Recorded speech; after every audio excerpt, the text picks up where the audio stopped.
Good evening, good evening, good evening. This is your boy, DJ Tan, right here on Tanitudes on Instagram and also YouTube channel. Make sure you subscribe and click the like and share button, because what I have to say, I'm speaking all truth. That's just the way it goes. And I was sitting here thinking, I didn't do a Tanitude yesterday. I'm going to start podcasting on Tuesdays and Thursdays, or Wednesdays and Fridays. I haven't really decided yet, but it will be 2 days out of the week. And I'm going to make sure that I'm very consistent on that. So this week is Wednesday and Friday. All right? Plain and simple. I was sitting here thinking, how do we stay right even when people have wronged us? Why? See, it's easy to treat people well when they treat you well. Now, the real test comes when people treat you badly. Now, much of what I'm saying applies to concerns about injustice or mistreatment that threatens or happens to others, from someone bullying or a child to an oppressive government. You know, this whole thing with Donald Trump and the immigration laws. I mean, it's absolutely getting beyond, just way out of control.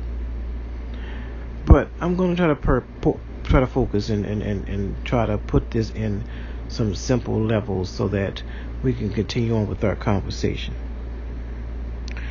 So you think of times when you've been truly wronged, like in small ways or big ways. You know, maybe someone stole something from you, or turned others against you based on lies and drama. You know, maybe they broke an argument, or broke up an argument, and they was on the other person's side, or maybe it has something to do with a disagreement, somebody cheating on you, or spoke unfairly or abusively about you. But when things like this happen, you're gonna feel mad, you're gonna feel hurt, you're gonna be pissed off, you're gonna be like, well, damn, you really wounded, you're sad. And naturally, it arises to want to strike back. Y'all all know that. I know a lot of people going to be up and holler about, well, because I turns the other cheek. Yeah, you turn the other cheek after you slap that person on the other side of the cheek. I don't even want to hear that.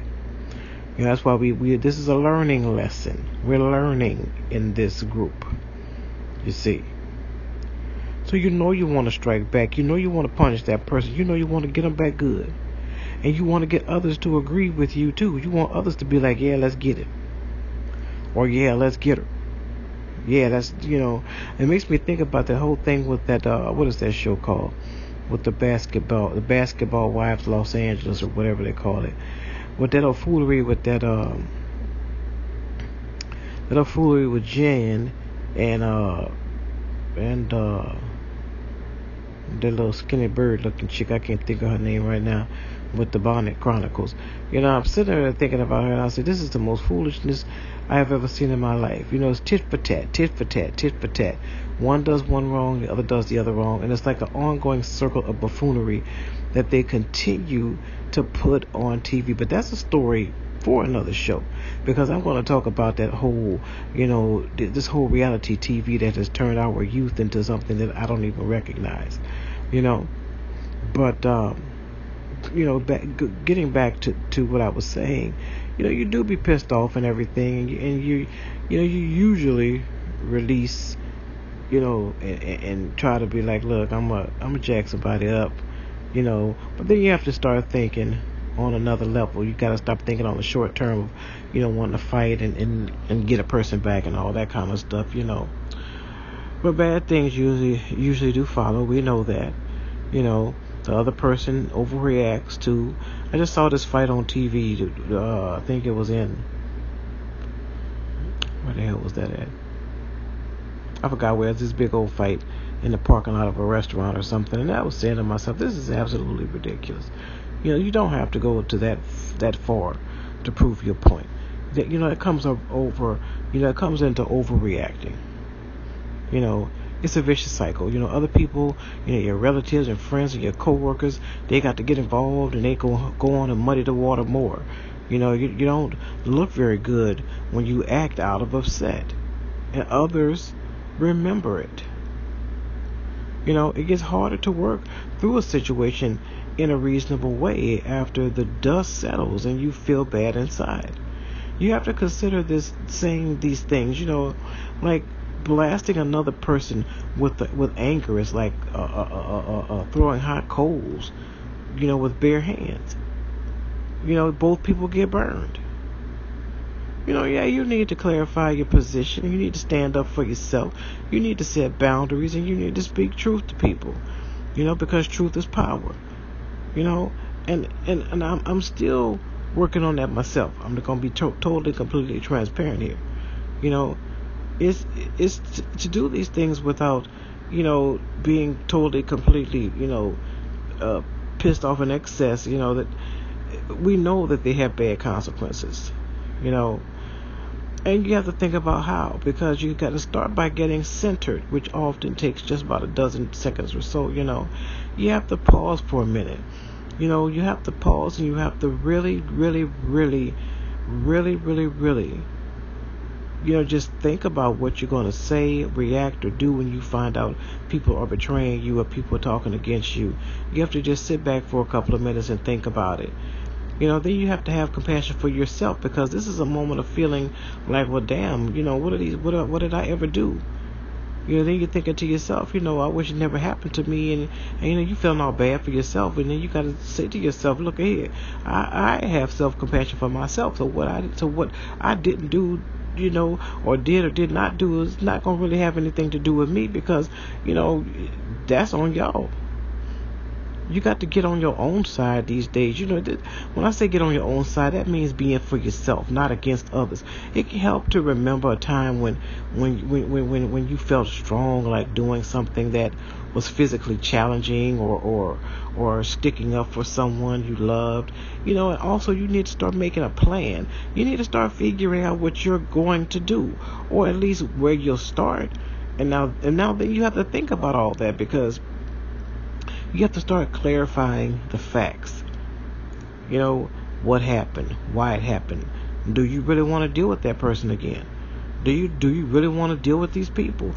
Do you really want this cycle to continue to go on and on and on? You got to see the big picture. You got to recognize the neutral or even good aspects of a situation, and you have to let things go. On your behalf, you have to let things go. You have to reflect about other people, and involved, and you have to ask yourself, do I really need them in my life? Because if you hanging around people that's just constantly causing trouble, constantly arguing about something, constantly shoo-shooing about somebody else, that is saying a lot about your choices as a person. That's saying, okay, I am hanging around these people, and I'm saying that I'm not like them. But every time you turn around, I'm with these people. I'm chilling with these people. I'm kicking it with these people. And it doesn't make any sense, because what you're telling yourself is, and what you're showing other people is that you're just like them. You have to learn to start setting yourself aside from others, regardless of whether you're going to be by yourself or whether you're going to have one friend or 15 friends. It really shouldn't matter, because guess what? If you've decided to go the right road and stop hanging with the drama and dealing with the drama, and you've decided to move on for your own sake, you have to start releasing your energy, or hurt thoughts and feelings. You have to stop your mind from obsessing about the past. You have to start focusing on the present and the future. You got to turn toward what is going well. You gotta look for the things that you should be grateful for. You gotta do things that feed your mind and feed your soul. Because think about it, in the garden of your life, you have to pull some weeds out. You gotta pull some weeds out, and you gotta plant some flowers, bruh. And last but not least, my family, you have to learn how to be at peace with yourself. All you can really do is what you can do. Others are going to do whatever they do. And realistically, sometimes it won't be that great. Many people disappoint. You know, they've got a million things swirling around in their head. Life's been tough. You know, there were issues in your childhood, there ethics and things going on. Yeah, everything's all fuzzy. You know, people's thinking is clouded. You know, it's the real world, and it will never be a perfect world. You know, and what we need to do, family, is to find peace in our own hearts, not out there in the world. If you're looking for peace in this world, you ain't gonna never find it. You're going to continue to keep on wallowing and swallowing in the valley and keep on just walking around in circles because you're looking for something that ain't even there. You know, you have to find a peace that comes from keeping your eyes and your heart open, doing what you can and letting go along the way. And when you let go of all of that frustration and ridiculousness and foolishness and she said and I said and let's go meet her on the corner, all that foolishness, when you let all that go, you are going to see how much better you feel. You're going to see how much of a bigger person you have become based on the fact that you have changed your life completely. Sometimes your life is not meant to have 45, 55, 65, 150 friends, because I guarantee you out that whole entire circle, you may have one good friend that's got your back in that entire circle. Well, my philosophy, my friends, and my attitude is this: if I don't need you and you are no good for me, don't waste my time. Because I can most certainly do bad all by myself. This is your boy DJ 10 right here signing off. Don't forget to hit that subscribe button, share button, and like button so we can make those Tanner2s go viral. God bless y'all tonight. Be a blessing to somebody else. Peace.